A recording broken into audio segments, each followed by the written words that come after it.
Hey guys, it's Ben the Coin Geek, and today you get to see someone burned alive. Happy Reformation Day to everybody. And if you didn't know, of course, you probably thought this was Halloween. But for those of you who are pagans, happy Halloween. And for everyone else, happy Reformation Day. And I'm just slightly kidding. I know, we do trick or treat and stuff like that. But for those of you who don't know, October 31st is the day that they celebrate the Lutheran Reformation, which most people don't celebrate, but most people are a part of, whether they like it or not, in the same way that today a lot of people don't celebrate Christopher Columbus, but the reality is, where would we all be if it were not for he? That's just kind of the question here.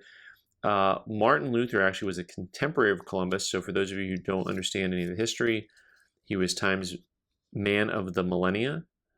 Maybe that's only because people decided that they didn't like Christopher Columbus by the time that came out in the year 2000. This is an unusual medal because it is a death medal, 1546, so 1483 to 1546, marking the death of Luther. Now this one is actually 300 years later, so it's from 1846. Mostly you'll see medals and medallions dated with the ending in 17 or 30, or maybe 83, because 1883, so you'll see celebrations of his life, not as many of his death, and then 1517 and 1530 were major marking points. But before Luther, there was a guy named Jan Hus who was burned at the stake, and this is one of my favorite items. Lots of times you guys ask about things that I own or collect that just kind of aren't for sale. Boy, I've had this thing a long time, and it is still one of my favorite pieces, even though generally, John Huss is not something I would agree with on a lot of things. At the same time, clearly he was a predecessor. I do have some medals by Zwingli and about Zwingli and other guys that I don't really follow, but this one is just so cool because the imagery on the reverse, condemned, yeah, there you go. It's hard to believe they really were just burn people alive, but ultimate power corrupts absolutely. Is that how that goes? Something like that. And then also, one of my big boys, we're going bigger going home today, so we got some larger metals. This silver, this is aluminum here.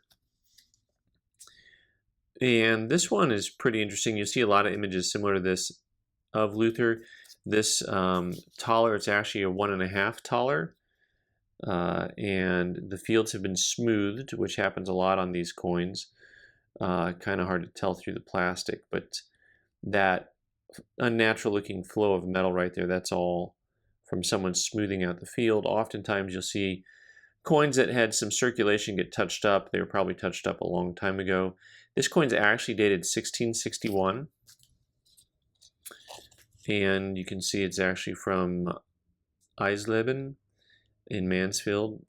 It's got Martin Luther on it, and pretty neat. And then there's lots of books on to identify different metals and coins. Metals and coins both put out that the Whiting book, the Schnell book, and the Zach are the most common. Most examples, this little note is at 3/4 of a taler instead of a taler and a half. And then the reverse, you've got all this old German script here, God's Word, and Luther's, what is that? God's Word, Luther's writings. I'm trying to remember how this all goes here. Anyway, what's cool then is you have this really nice portrait of the portrayal of the city on the back. It was pretty common to have kind of a city scene on the back so you can know the town that it came from. And you got some birds flying around out there, and apparently a really big church in the center of the city. And looks like the city wall with trees and bushes, or maybe those are all houses. I think those are all houses kicking around in there.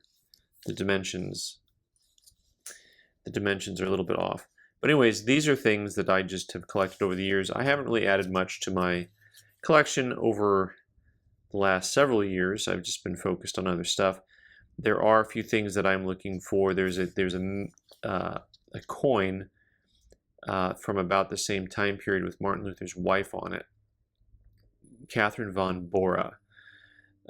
Kitty was her nickname, and that's one that I've always kind of wanted and I don't have yet in my collection. So anyway, just some fun stuff. Happy Reformation Day. Happy Halloween to everybody. Thought maybe I'd share with you guys a few of my favorite things and get them out once in a while and just romanticize them a little bit and enjoy the hobby. All right, guys, I'm Ben the Coin Geek. Thanks so much for watching.